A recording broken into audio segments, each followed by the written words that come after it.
السلام علیکم پیارے ویورز، امید کرتا ہوں آپ سب لوگ بخیر و عافیت ہوں گے۔ آج میں آپ سے جو موضوع ڈسکس کرنا چاہ رہا ہوں وہ ہے کہ پریشانیاں نارمل زندگی کا حصہ ہوتی ہیں۔ یہ حالات میں تغیر آتا رہتا ہے، لیکن اپنے آپ کو ہمیشہ مضبوط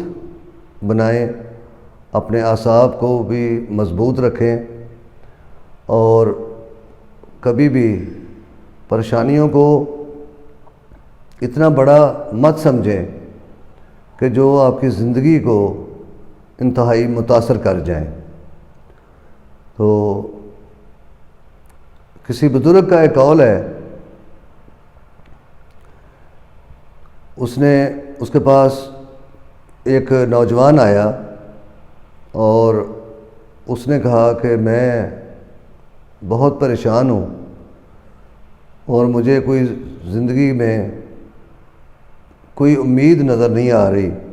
میں بالکل نا امید ہو گیا ہوں، اس قدر پریشانیاں جو ہیں وہ میرے اوپر مسلط ہو چکی ہیں، میرے اعصاب پر۔ تو مجھے تو لگتا ہے کہ میں ایسے کیسے سروائیو کروں گا، مجھے اپنا زندہ رہنا بڑا مشکل نظر آ رہا ہے۔ تو ان بزرگ نے نوجوان سے کہا، اچھا آپ ایسا کریں کہ نمک لے کر آئیں۔ تو وہ نوجوان نمک لے آیا۔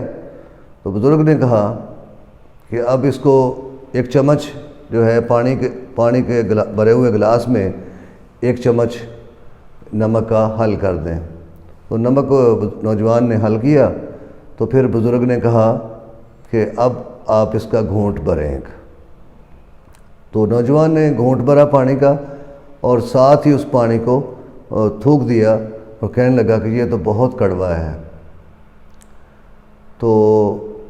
اس بزرگ نے نوجوان کو سمجھانا ہی مقصود تھا، تو انہوں نے کہا، اچھا اب ایسا کریں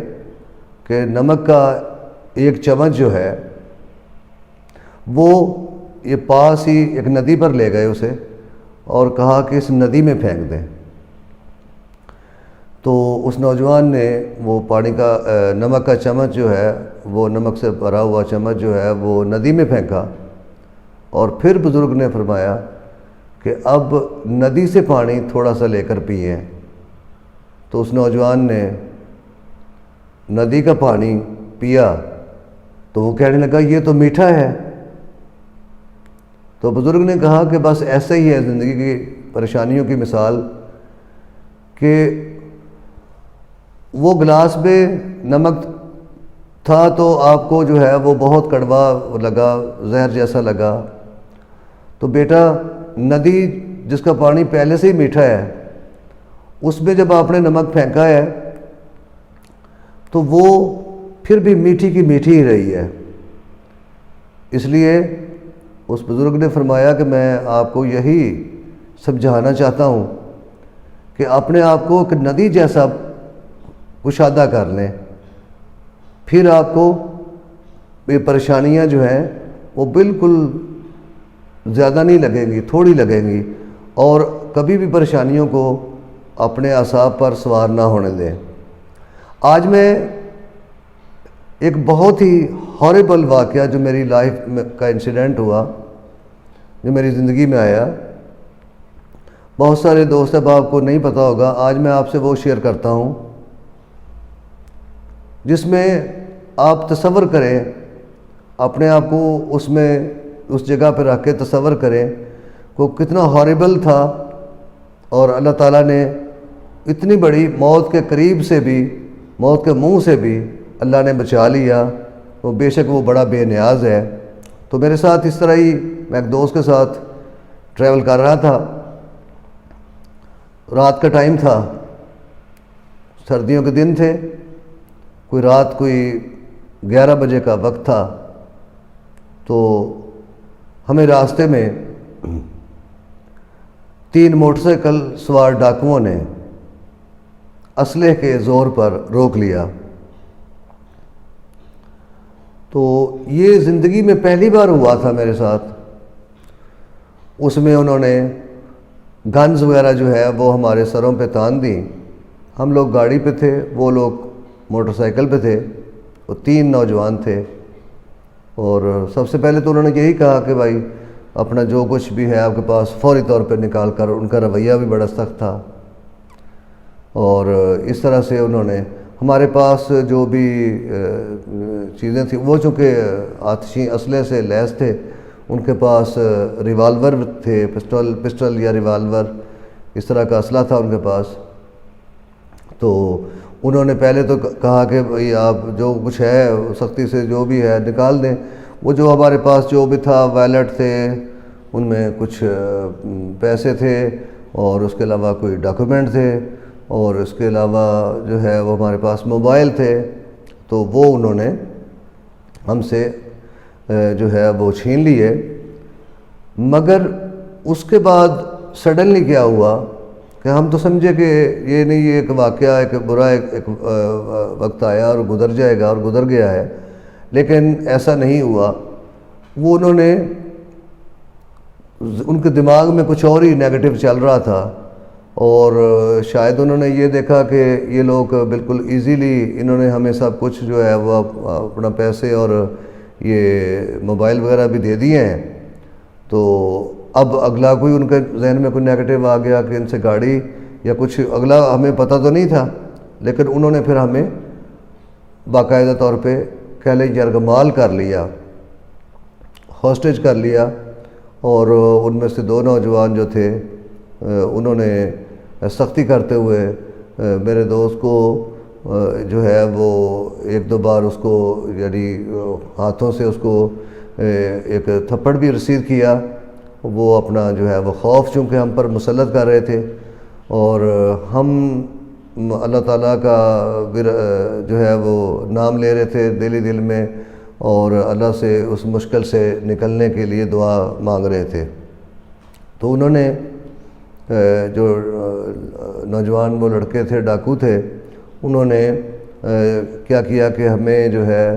وہ گاڑی کی پچھلی سیٹ پہ ہمیں جو ہے وہ کہا کہ آپ اس پہ چلے جاؤ، اور خود انہوں نے گاڑی کا کنٹرول سنبھال لیا 2 لڑکوں نے۔ ایک لڑکا جو تھا وہ موٹر سائیکل پر ہی بیٹھا رہا، اور انہوں نے گاڑی کے جو ہے وہ یہ لوگ ایک فرنٹ سیٹ پہ بیٹھ گیا اور ایک ڈرائیونگ پہ بیٹھ گیا، اور گاڑی انہوں نے نامعلوم سمت کی طرف آہستہ آہستہ لے جانے لگے۔ کوئی بھی ہمارے پاس آپشن نہیں تھا سوائے اس کے کہ اللہ تعالیٰ سے دعا کریں اور اس مصیبت سے چھٹکارے کے لیے اللہ سے ہم دعا کریں، اور وہ ہم کر رہے تھے، درود شریف پڑھ رہے تھے، آیت الکرسی کا ورد کر رہے تھے، اور یہ سب کچھ ہم دل میں کر رہے تھے۔ تو انہوں نے بہت تھریٹ کیا، بہت ساری باتیں انہوں نے کی۔ انہوں نے کہا کہ ہمیں ہمارے پولیس ہمارے تعاقب میں ہے، اور کبھی وہ سافٹ ہو جاتے تھے، کہتے تھے ہم لوگ آپ کا جو چھینا ہوا، جو آپ سے چھینا ہوا ہے سامان ہے، ہم نے واپس کر دینا ہے، لیکن تم لوگوں نے کوئی بھی جو ہے وہ کوشش نہیں کرنی، کوئی بھی ایسا کام نہیں کرنا، نہیں تو ہم آپ کو مار ڈالیں گے، کوئی ایسی چالاکی نہیں کرنی، وہ ہمیں یہ کہہ رہے تھے۔ اور خود وہ اپنی جو ہے وہ مرضی جو ہے سے ہمیں جو ہے وہ لے کر موو ہو رہے تھے۔ اب پریشانی تو بلا شبہ بہت ساری لاحق تھی، اور پھر وہ ایک ویرانے پر ہمیں لے گئے، اور چونکہ گاڑی کی ہیڈ لائٹس انہوں نے بند کر دی تھیں، کوئی بھی ادھر یار و مددگار نہیں تھا، تو اللہ کے سوا تو موٹر سائیکل کی روشنی کہ وہ پیچھے چل رہے تھے۔ تو اس ویرانے میں جا کے انہوں نے گاڑی سے ہمیں اتار کر بٹھا دیا، زمین پر بٹھا دیا، اور وہ کچھ ہم سے سوال و جواب کرنا شروع کر دیے انہوں نے، جس پہ انہوں نے ہمارے نام، علاقے کا نام اور یہ ساری چیزیں ایسی پوچھی، ہم نے جو بھی سچائی تھی وہ بتائی، اور کوئی بھی بات غلط نہیں کی، کوئی چھپائی نہیں بات۔ کیونکہ پہلے تو وہ میرے دوست کو جب وہ مار رہے تھے تو وہ اس وقت اسے کہہ رہے تھے کہ تمہارے پاس اتنے کم پیسے ہیں اور گاڑی پہ تم آ رہے ہو، تو اس طرح سے اس نے کہا کہ میں تو گاڑی کا کام کوئی مینٹیننس کروانی تھی، ریپیئر کروانی تھی، اور میرے پاس تو واقعی کوئی پیسے نہیں ہیں، یہ جو تھے وہ آپ کو دے دیے ہیں۔ اس طرح پھر انہوں نے اپنے کچھ دو ساتھی جو انہوں نے فصلوں کے اندر چھپائے ہوئے تھے ان کو کال کی، تو تقریباً میرا خیال ہے کہ کوئی زیادہ ٹائم نہیں لگا ہوگا، کوئی 10-12 منٹ جو ہے ان میں وہ دو اور مسلح نوجوان جو ہے وہ ہمارے سامنے آ گئے رات کے اندھیرے میں۔ اس طرح سے یہ لوگ 5 ہو گئے۔ تو ایک کے پاس خنجر تھا، یہ جو بعد میں آئے تھے ان میں سے ایک کے پاس خنجر تھا جو رات کے اندھیرے میں بھی چمکتا ہوا دکھائی دے رہا تھا، اور دوسرے کے پاس کوئی بڑی جدید قسم کی گن تھی۔ اس طرح سے وہ لوگوں نے ہمارا گھیراؤ کیا ہوا تھا، اور کوئی تقریباً 3 بار انہوں نے آپس میں لاؤڈلی مشاورت بھی کی۔ ان میں سے ایک جو سرگنا تھا اس نے کہا کہ ہاں بھائی کیا کرنا ہے ان لوگوں کا، اڑا دیں ان کو، یعنی یہ اس نے میں نے جو بڑا غور کیا کہ وہ 3 بار انہوں نے ایسا کیا کہ 3 بار لاؤڈلی یہ بات ایک سرگنا جو ہے وہ کر رہا تھا۔ تو ایک وہ سرگنا جو تھا اسی کے پاس وہ خنجر تھا جو گن والا تھا، اس لڑکے کو انہوں نے ہمارے سامنے بالکل بٹھا دیا، اور خنجر والا جو تھا وہ میرے بیک پہ آ کر کندھے کے پیچھے کھڑا ہو گیا۔ تو آپ سمجھ سکتے ہیں کہ وہ کیفیت جو ہے وہ کس قدر خوفناک اور ہولناک تھی، جس کو اللہ تعالیٰ کی مدد سے ہی ہم نے فیس کیا۔ اور بات یہیں پر ختم نہیں ہوئی، جو ہے اس کے بعد وہ انہوں نے پلان کیا ہوا تھا، تو ان لوگوں نے ہمیں وہاں سے پیدل جو ہے وہ زمینوں میں آگے لے جانا شروع کر دیا، اور کہا کہ چلو بھائی اس طرف چلو، اور پھر جا کر کوئی ایک زمین جو تھی وہ کچھ گہری تھی اور اس پہ کچھ فصل اگی ہوئی تھی، وہ اس میں انہوں نے ہمیں کہا کہ اس میں اترے۔ تو وہ شاید کبھی کسی دور میں کوئی فش فارم تھا جیسے لگ رہا تھا، کیونکہ وہ کافی گہری اس کی کھدائی ہوئی تھی اور مٹی وغیرہ کافی وہاں سے نکالی گئی ہوئی تھی۔ تو خیر وہ پھر انہوں نے ہمیں ایک درخت سے جو ہے وہ دونوں کو باندھ دیا، اور ہمیں تو انہوں نے یہ نہیں کہا کہ ہم لوگ یہاں سے جا رہے ہیں یا گاڑی لے جا رہے ہیں یا اس طرح سے، لیکن انہوں نے بالکل خوف و ہراس جو ہے وہ مسلط رکھا، اور ہم نے اپنے اس حالات میں اللہ تعالیٰ کی مدد سے ہی سارے کام ہوتے ہیں، اپنے اعصاب کو جو ہے وہ ہر لمحہ اپنے آپ کو مضبوط رکھنے کی کوشش کی۔ تو تقریباً اس کے بعد وہ لوگ جو ہے انہوں نے کہا جی ہم جو ہے نا جہاں سے نیچے اترے ہیں ہم وہاں ٹاپ پہ بیٹھنے لگے ہیں، اور آپ لوگوں نے آپس میں کوئی بھی کمیونیکیشن کی، بات کی یا کوئی بھی ایسی حرکت کی تو ہم نے آپ کو شوٹ کر دینا ہے۔ تو اس طرح سے تو انہوں نے ہمارے ہاتھ وغیرہ جو ہے وہ پیچھے کی طرف کر کے تو باندھ دیے تھے درخت کے ساتھ۔ تو لیکن اللہ تعالیٰ کے فضل و کرم سے جو ہے ہم نے کوئی 30-35 منٹ جائزہ لیا، اور بالکل وہاں پر سائلنس تھی، کوئی ہمیں جو ہے وہ کوئی آواز، کوئی حرکات و سکنات نظر نہیں آئی۔ پھر ہم نے باہمی مشورہ کر کے دونوں دوستوں نے تو اللہ کا نام لے کر ہم نے تھوڑا بہت غور چیک کیا، اور